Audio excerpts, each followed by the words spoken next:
Yang terakhir Ustaz, tadi tentang masalah jihad yang hari ini kadang didefinisikan jihad itu hanya apa tadi sih, menahan hawa nafsu gitu ya. Nah itu bagaimana bisa? Jadi kita tidak perlu hanya berjihad, berperang, cuma hanya menahan hawa nafsu. Ya, selesai.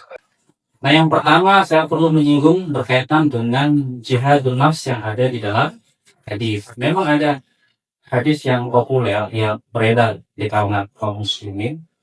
Itu ketika umat Islam kembali dari perang Badar, Nabi mengatakan utang kalau utna minal jihadil asghar ila jihadil akbar. Kami ini kembali dari jihad yang kecil menuju jihad yang besar. Nah, jihad yang kecil itu kan kita perang Badar.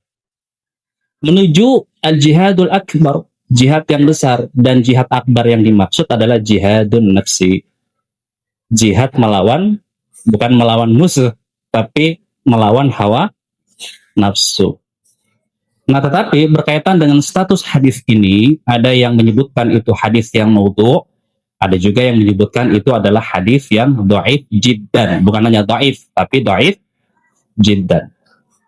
Nah, tetapi kalau kita buka literasi, memang ada yang membagi jihad itu menjadi dua.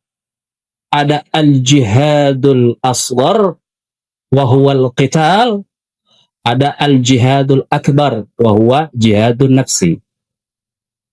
Ada jihad kecil yaitu al-qital, perang, dan ada jihad besar yaitu jihad melawan hawa nafsu. Tetapi yang perlu kita lihat, kata al-jihad yang dilafalkan itu apakah jihad dalam pengertian umum atau jihad dalam pengertian khusus. Kalau jihad dalam pengertian umum, yakni badlul juhdi, mengerahkan segala kesungguhan ataupun kemampuan, memang ada benarnya bahwa jihad melawan hawa nafsu itu lebih besar daripada jihad dalam konteks perang. Kenapa? Karena untuk bisa perang, antum harus bisa mengendalikan nafsu. Karena berperang itu kan butuh mental baja. Butuh mental yang kuat. Butuh keberanian. Resikonya mati. Nah, bagaimana mungkin Anda bisa berperang kalau Anda tidak bisa mengendalikan nafsu Anda sendiri? Jadi kalau al-jihadul akbar wa huwa jihadun nafsi wa jihadul asghar wa huwa al-qital, dalam konteks pengertian jihad secara umum memang tidak ada yang salah, ada benarnya begitu. Oke, itu sedikit menyinggung hadis tadi yang berkaitan dengan jihadun nafs. Nah, ini yang intinya yang ingin saya sampaikan. Mafhumul mustalah. Bagaimana kita memahami term-term yang termuat di dalam nusus.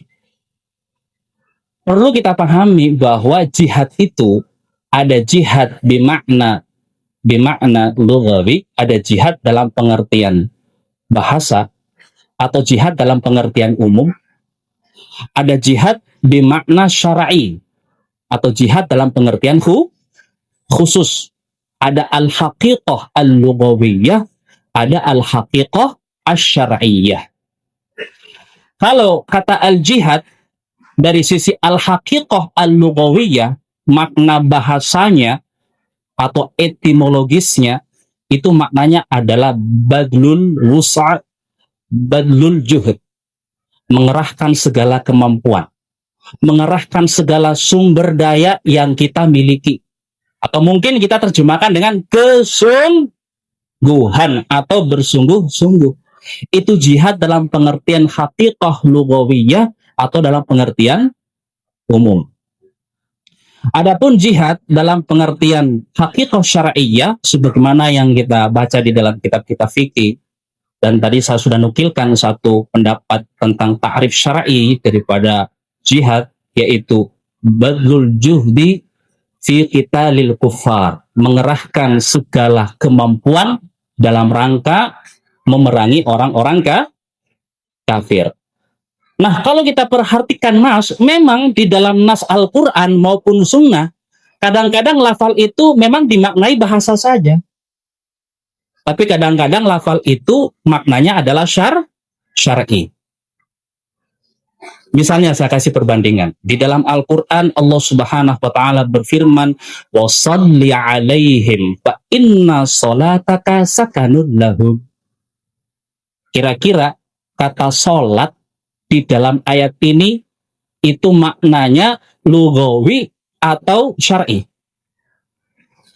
Wa shalli 'alaihim, dan doakan mereka. Jadi orang yang datang membayar zakatnya, maka Nabi diperintahkan untuk wasalli alaihim, solatkan mereka. Fa inna solataka, karena solatmu terhadap mereka sakanul lahum, akan memberikan ketenangan di dalam hati mereka. Pertanyaan saya, kata solat di dalam ayat itu datang dalam makna lugawi atau datang dalam makna syar'i?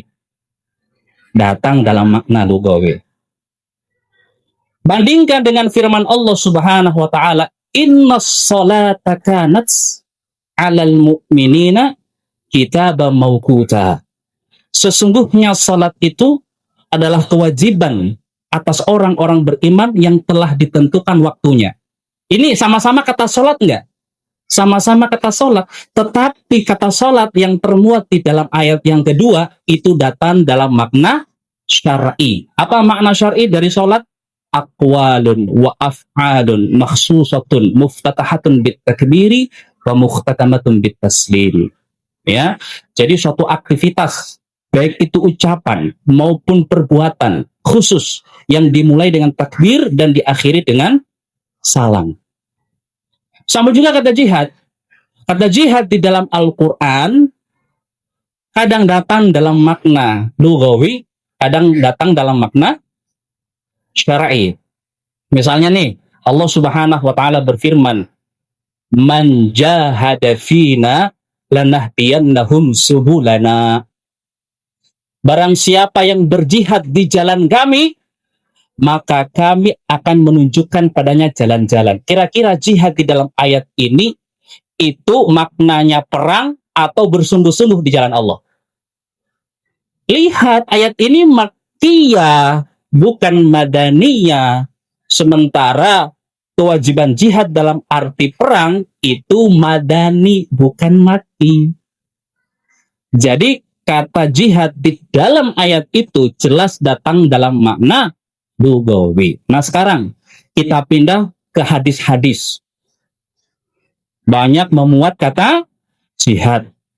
Misalnya tadi, afdalul jihad kalimatu haqqin inda sultanin jair. Seutama-utama jihad adalah kalimat yang hak di depan penguasa yang zalim. Bandingkan juga dengan sabda Nabi Shallallahu Alaihi Wasallam, Rasul amri al-Islamu wa umuduhu as-salah wa wirwatu sinamihi al-jihad. Pokok dari perkara itu adalah al-Islam. Kemudian tiangnya adalah sholat. Dan puncaknya adalah jihad. Coba bandingkan dua hadis tadi. Yang pertama, afdalul jihad kalimatu haqqin 'inda sultanin jair, dengan yang kedua, wa dzirwatu sinamihi al-jihad. Kira-kira dalam hadis yang pertama itu jihad datang dalam makna apa? Bimakna am, dalam makna secara umum. Sementara jihad di dalam hadis yang kedua datang dalam makna yang khusus ataupun syar'i.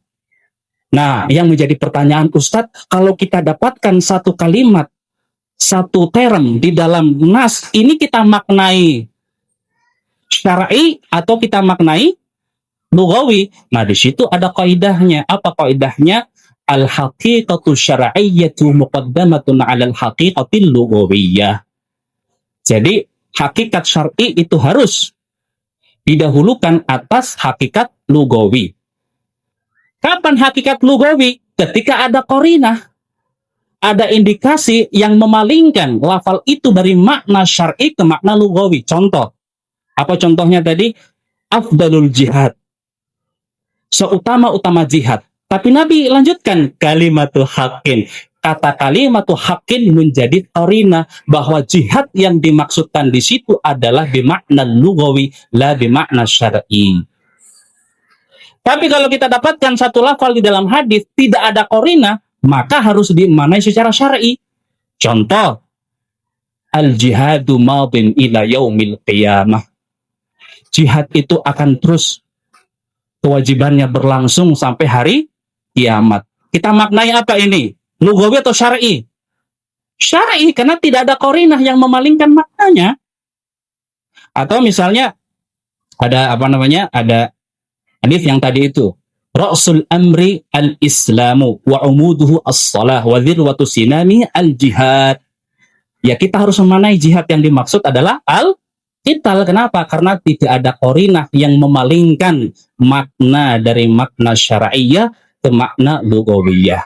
Itulah yang dimaksud dengan mafhumul mustalah. Bagaimana kita memahami term-term yang ada di dalam nas. Semoga menjawab. Allahumma shalli. Insyaallah ya.